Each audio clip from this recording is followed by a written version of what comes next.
सारी दुनिया है लॉकडाउन में, कोरोना है सबका रोना। डरने वाली बात नहीं है, सावधानी हमको रखनी है। 1 मीटर की दूरी से ही बात है हम सबको करनी है। बच्चों आओ पढ़ो सभी, कोरोना से डरो नहीं। बच्चों आओ पढ़ो सभी, कोरोना से डरो नहीं। पढ़ना लिखना है सबको, आगे बढ़ना है सबको।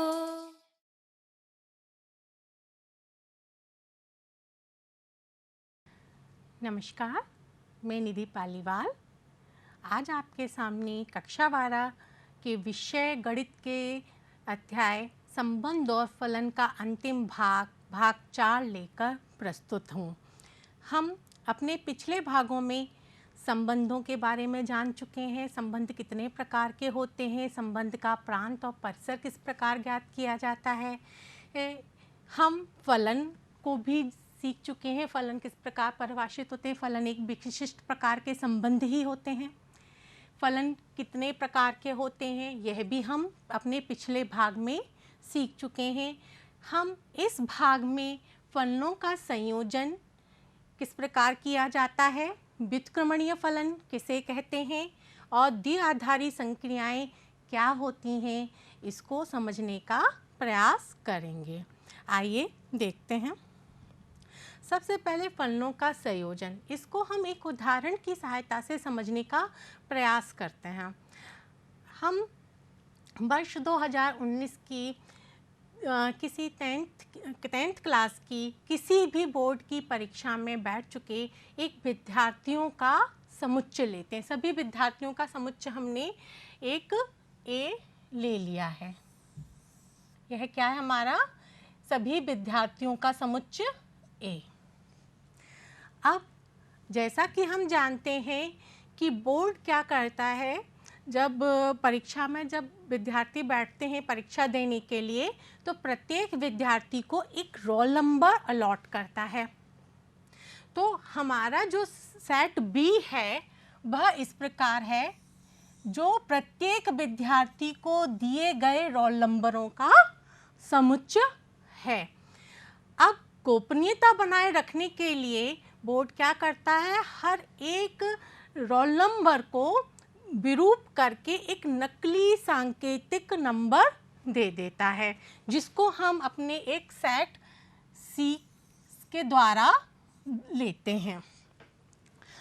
अब होता क्या है कि प्रत्येक विद्यार्थी को बोर्ड की परीक्षा में बैठने के लिए एक रोल नंबर दिया जाता है और उस रोल नंबर को विरूप करके बोर्ड के द्वारा एक नकली सांकेतिक नंबर हमको प्रदान किया जाता है।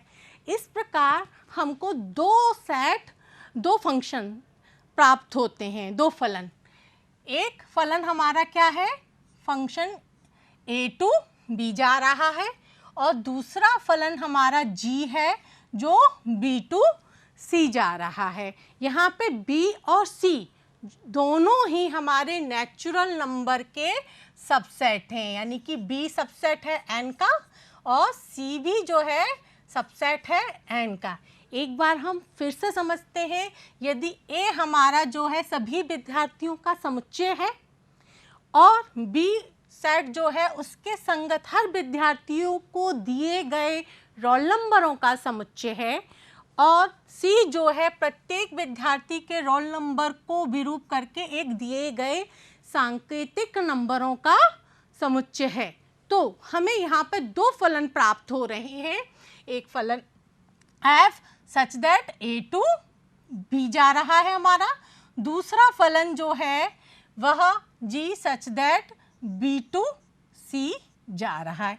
अब इन दोनों फलनों के संयोजन से होता क्या है, प्रत्येक विद्यार्थी को, दोनों फलनों के संयोजन से प्रत्येक विद्यार्थी को एक सांकेतिक नंबर प्राप्त होता है।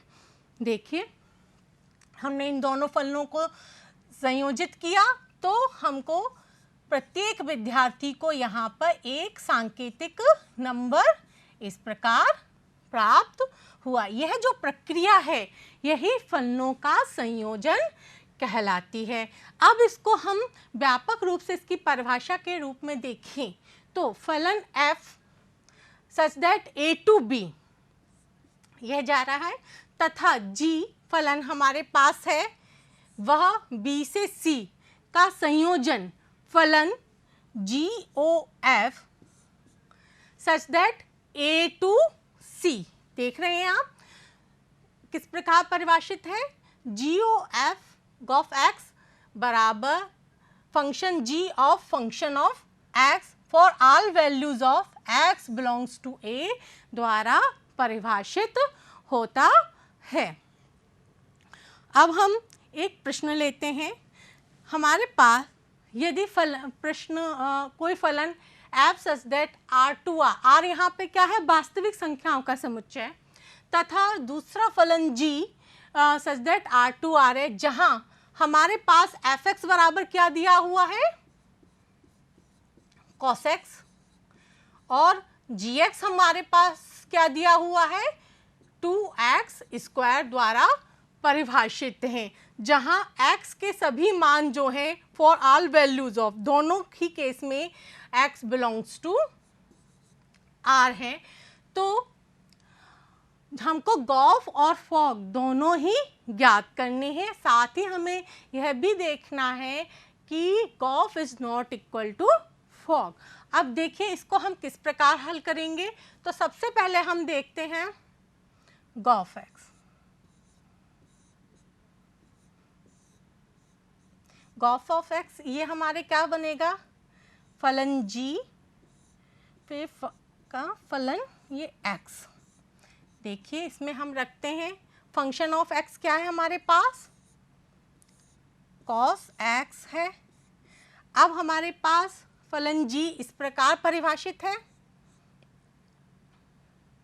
तो ये हमें क्या मिलेगा, 2 cos x का वर्ग, ये आया हमारे पास 2 cos स्क्वायर x। ये for all values of x belongs to हमारा क्या है r के लिए हम देखा, तो हमें गॉफ ऑफ x ये है प्राप्त हुआ। अब हम फॉग ऑफ x निकालते हैं। फॉग ऑफ x देखिए हमें क्या प्राप्त होता है, function of g of x। तो देखिए ये हमें क्या प्राप्त होता है, gx हमारे पास क्या है 2x स्क्वायर, और यहाँ पर इसमें फिर देखा हमने ये हमें प्राप्त होगा cos 2x स्क्वायर के बराबर। अब हमको यह सिद्ध करना है कि गॉफ जो है वह फॉग के बराबर नहीं है। अब हम ले लेते हैं इसमें एक कंडीशन पर चेक कर लेते हैं x बराबर 0 के लिए। देखते हैं हमारे पास गॉफ 0 का मान क्या प्राप्त होता है। देखिए 2 cos स्क्वायर 0 यानी कि यह आया 2 इंटू 1 का स्क्वायर, अर्थात 2 इंटू 1 यानी कि 2 प्राप्त हुआ। इसी प्रकार हम देखते हैं fog of x, fog of 0 sorry, x बराबर 0 के लिए हम देख रहे हैं। तो अब इसमें हम x की जगह पर 0 रखेंगे, तो यहाँ पर क्या प्राप्त हुआ, ये हमें मिला cos 2 इंटू 0, हल करने पर cos 0 का मान हमें प्राप्त होता है 1 होता है। तो हम यहाँ पर देख सकते हैं कि x बराबर 0 के लिए हमको क्या प्राप्त हो रहा है, gof of 0 is not equal to fog of 0। अतः जो हमें सिद्ध करना था कि यह आपस में बराबर नहीं है। अब हम अगला उस पे देखते हैं व्युत्क्रमणीय फलन। अब कोई भी फलन f such that x to y व्युत्क्रमणीय है यदि there exist फलन g such that y to x gof is equal to तत्समक फलन x पर तथा fog इज इक्वल टू तत्समक फलन y पर। अब एक फलन f such that x to y व्युत्क्रमणीय है, एक तो यह कंडीशन हमारे पास निकली। अब यहाँ पे एक पॉइंट और ध्यान देने वाली बात है, यह तो एक परिभाषा है ही, साथ में एक पॉइंट और निकल के आ रहा है कि कोई फलन व्युत्क्रमणीय है यदि और केवल यदि f एकेकी तथा आच्छादक है। यहाँ से क्या निकल रहा है कि अगर कोई फलन व्युत्क्रमणीय है तो वह फलन एकेकी और आच्छादक भी होगा, और यदि कोई फलन एकेकी तथा आच्छादक है तो हम कह सकते हैं वह फलन व्युत्क्रमणीय होगा। अब फलन g को फलन f का प्रतिलोम भी कहते हैं और इसे प्रतीक f इनवर्स द्वारा भी प्रकट करते हैं। इसको हम एक उदाहरण की सहायता से समझने का प्रयास करते हैं। हमारे पास प्रश्न क्या है, हमारा फलन जो है किस प्रकार परिभाषित हो रहा है, f such that n to y fx बराबर 4x प्लस 3, जहाँ y बराबर हमारा क्या है, y belongs to n such that y is equal to 4x plus 3 comma for all values of x belongs to n। अब हमको इसमें क्या करना है, सिद्ध कीजिए यह फलन एक व्युत्क्रमणीय फलन है और हमें इसका प्रतिलोम फलन भी ज्ञात करना है। तो इसको हल करने के लिए देखिए हमारे पास 22 किस प्रकार परिभाषित है, y जो है समुच्चय y इस प्रकार परिभाषित हो रहा है, y belongs to n such that y is equal to 4x plus 3 for all values of x belongs to n। अब हम देखते हैं इसको हल कैसे करेंगे।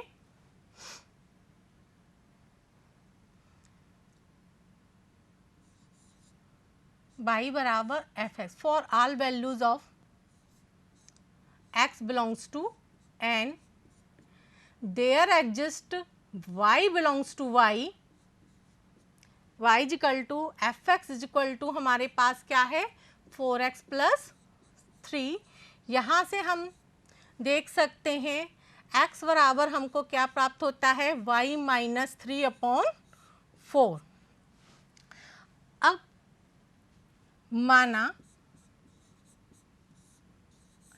gy एक फलन हमने इस प्रकार लिया g y माइनस 3/4 जो कि g such that y to n पर एक परिभाषित फलन है। यह हमने यहाँ पर लिया है, जहाँ y के जितने मान हैं वह हमारे for all values of y belongs to n, ये हमने लिया। अब सबसे पहले हम निकालते हैं गॉफ ऑफ x व्युत्क्रमणीय। उसके लिए तो देखिए हमें गॉफ ऑफ x कैसे प्राप्त होगा, वह हमें मिलेगा g of function of x, और हमने इसमें देखा तो g of function of x क्या आ गया, ये 4x प्लस 3 हमें मिला। फिर हमने इसमें आगे इसको हल करना चाहा तो देखिए हमें क्या प्राप्त हो रहा है, 4x प्लस 3 माइनस 3/4, तो ये हमें प्राप्त हुआ x। यहाँ से क्या हुआ, देखिए गॉफ जो है हमें तत्समक फलन n पर समुच्चय n पर प्राप्त हो रहा है।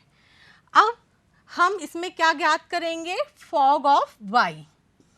हमें व्युत्क्रमणीय फलन की हमने परिभाषा अभी पढ़ी थी, उसी के अनुसार हम इसको हल करने का प्रयास कर रहे हैं। देखिए अब यहाँ पे यह क्या है,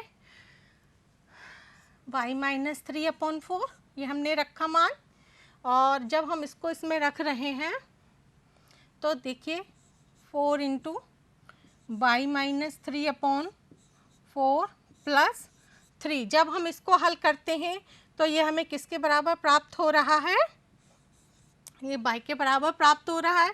इस प्रकार अगर हम परिभाषा से देखें तो फॉग जो हमें प्राप्त हो रहा है वह तत्समक फलन है हमारा y समुच्चय पर। तो व्युत्क्रमणीय फलन की परिभाषा के अनुसार f जो है वह एक व्युत्क्रमणीय फलन सिद्ध होता है। अब प्रतिलोम फलन के लिए देखिए, g जो है, g प्रतिलोम, फिर से लिख देती हूँ, प्रतिलोम फलन है, अर्थात f इनवर्स बराबर g। और अगर हम इसको प्रतिलोम फलन को लिखना चाहें तो हम किस प्रकार लिखेंगे आंसर के रूप में, f इनवर्स x बराबर हमारे पास प्राप्त होगा x माइनस 3/4। अब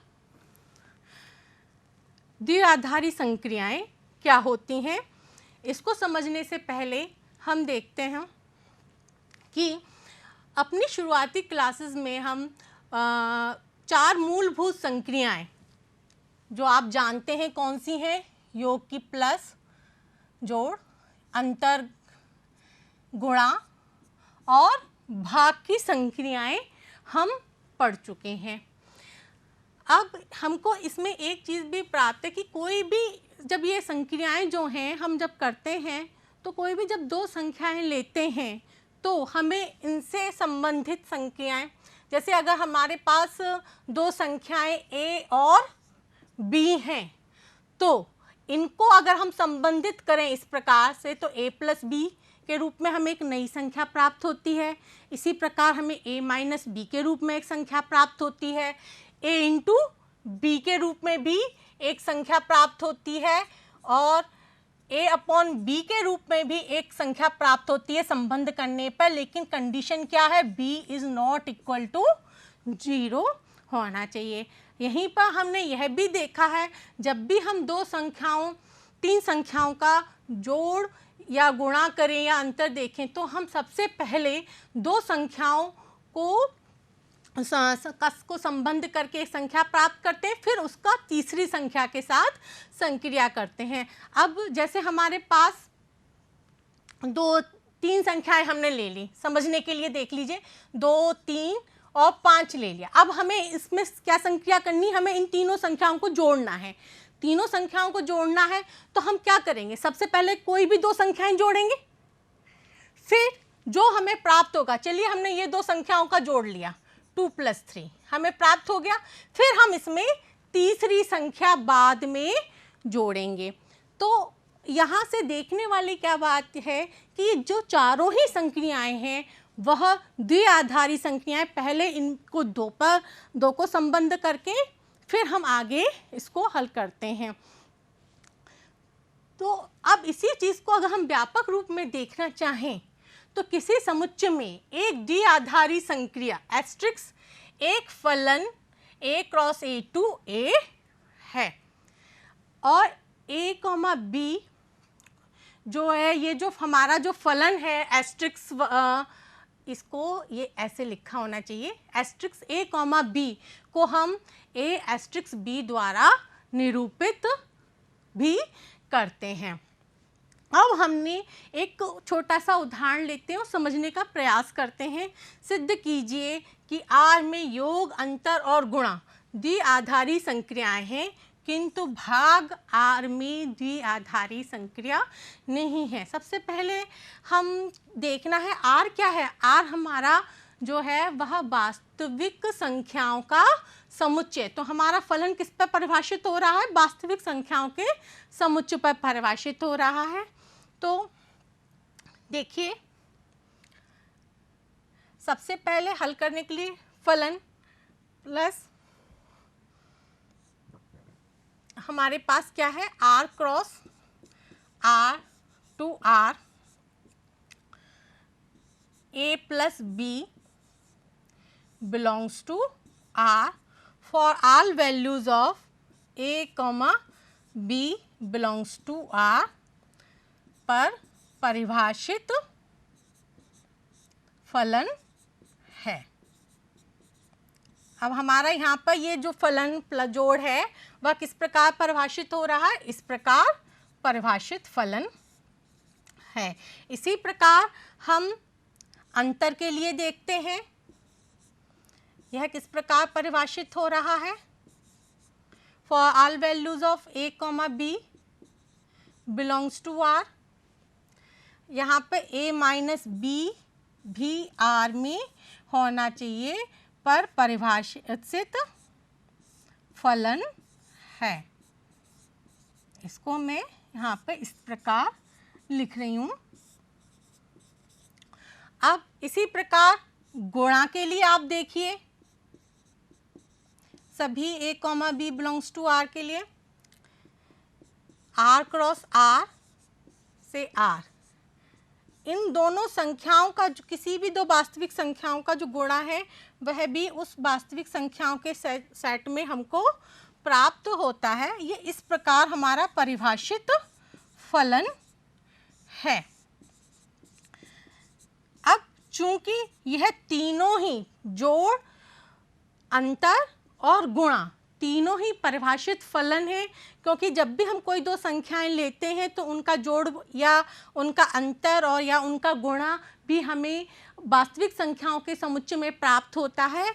तो यह एक द्विआधारी संक्रियाएं हैं। परंतु भाग के लिए ध्यान देने योग्य क्या बात है, for all values of a, b belongs to r, देखिए भाग हमारा किस प्रकार परिभाषित हो रहा है, r cross r to r, a, b भी r में होना चाहिए, लेकिन b बराबर 0 के लिए हमको a, b a upon b भी हमको r में प्राप्त नहीं होता है। किसके लिए, b बराबर 0 के लिए।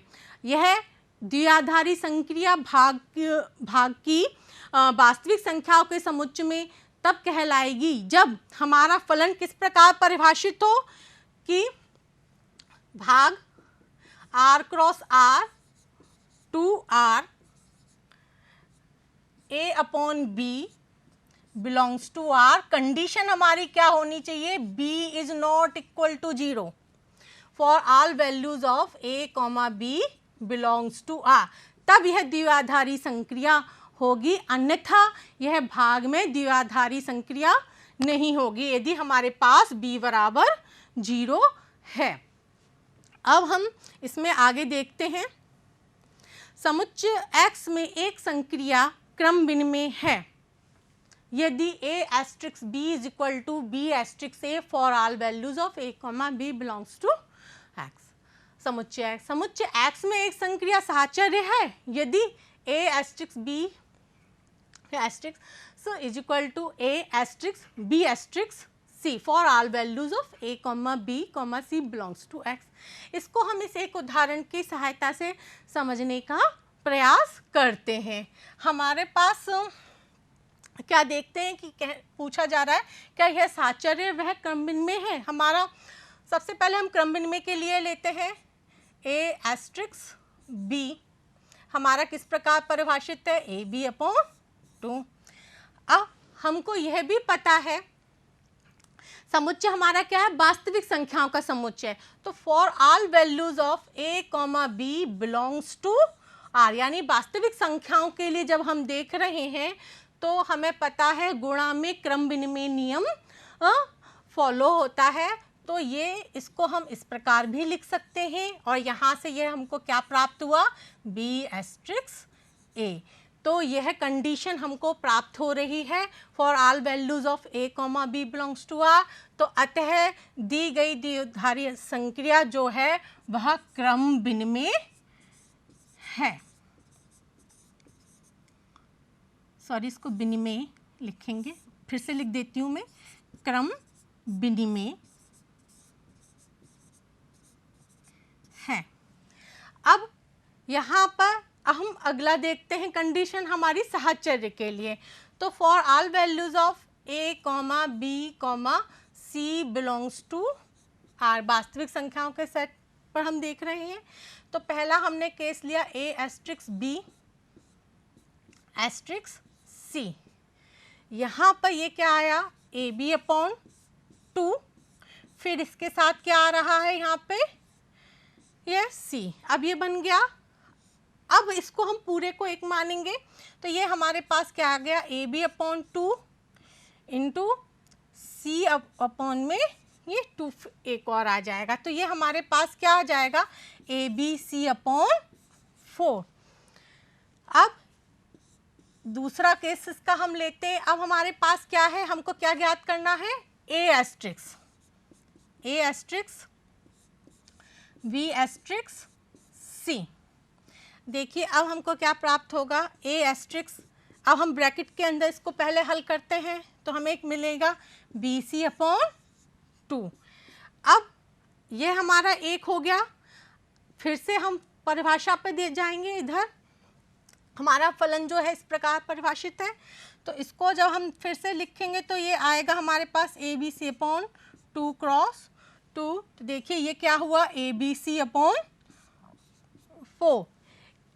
इन दोनों से देखने पर हमें मिलाने पे क्या प्राप्त हो रहा है, तुलना करने पर A एस्ट्रिक्स B ब्रैकेट में फिर एस्ट्रिक्स C बराबर A एस्ट्रिक्स फिर ब्रैकेट में B एस्ट्रिक्स C। अतः यह साचर्य भी है।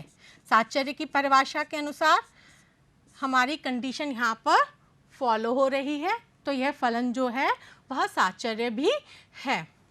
अब किसी द्विआधारी संक्रिया के लिए हमारा जो एस्ट्रिक्स फलन इस प्रकार है, there exist E belongs to A तत्समक कहलाता है यदि A asterisk E is equal to A E asterisk A for all values of A belongs to A हो। तो अब देखिए सबसे पहले हम शून्य के लिए हमें क्या करना है, प्रश्न लेते हैं, प्रश्न से आसानी से समझ में आ जाएगा। सिद्ध कीजिए R में शून्य योग का तथा एक गुणा का तत्समक है। इसका हल देखिए, for all values of A belongs to, हमारा सेट किस पर परिभाषित हो रहा है, वास्तविक संख्याओं के सेट पर, A बिलोंग्स टू R।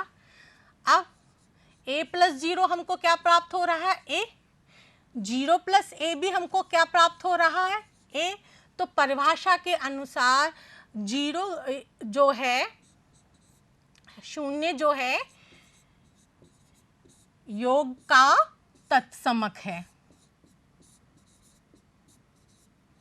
तत्समक है। इसी प्रकार अब हम गुणा के लिए देखते हैं, for all values of A belongs to R। देखिए A into 1 is equal to हमको A प्राप्त हो रहा है A के, और 1 इंटू A भी हमको क्या प्राप्त हो रहा है A के। हम कह सकते हैं 1 जो है वह गुणा का तत्समक है।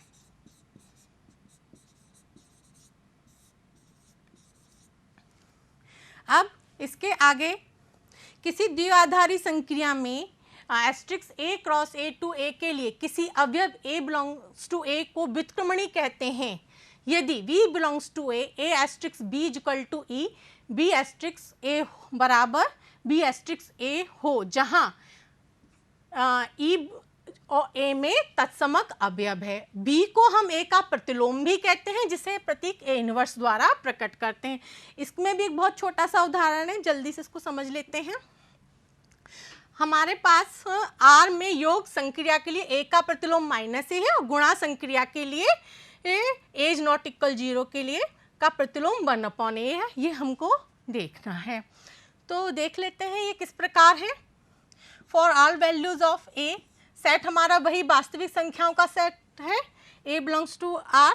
तो A प्लस माइनस A हमने देखा तो हमें क्या प्राप्त हुआ A माइनस A 0। इसी प्रकार हम माइनस A प्लस A जब देखते हैं तो हल करने पे हमें क्या प्राप्त होता है 0। अतः हम कह सकते हैं माइनस A जो है वह प्लस के लिए A का प्रतिलोम है परिभाषा के अनुसार। अब हम गुणा के लिए देखें, for A belongs to R, a into 1/a हमें क्या प्राप्त हो रहा है, a। इसी प्रकार 1/a इंटू माफ़ कीजिएगा, a इंटू 1/a हमको प्राप्त हो रहा है 1 के। इसी प्रकार 1/a इंटू a हमें प्राप्त हो रहा है 1 के हल करने पर। तो हम कह सकते हैं कंडीशन हमारी यहाँ पे क्या है, a is not equal to 0। तो हम कह सकते हैं कि गुणा संक्रिया के लिए a इज़ नॉट इक्वल 0 का प्रतिलोम 1/a है। फिर से इसको समझ लीजिए, for all values of a belongs to r, condition क्या है, a 0 के बराबर नहीं होना चाहिए। जब हम a इंटू 1/a देखते हैं तो हमें गुणा का तत्समक 1 प्राप्त होता है। फिर 1/a इंटू a देखने पर भी हमें गुणा का तत्समक प्राप्त हो रहा है। अतः हम कह सकते हैं गुणा संक्रिया का प्रतिलोम 1/a है। अब इस अध्याय के संबंध में पाठ्य सामग्री तथा अभ्यास कार्य हम मानव संसाधन विकास मंत्रालय भारत सरकार द्वारा विकसित दीक्षा मोबाइल एप्लीकेशन पर भी उपलब्ध है। इसको आप गूगल प्ले स्टोर पर जाकर डाउनलोड कर सकते हैं। और यह वीडियो उत्तर प्रदेश माध्यमिक शिक्षा विभाग के यूट्यूब चैनल पर भी उपलब्ध है, जिसे आप सब्सक्राइब कर देख सकते हैं। धन्यवाद।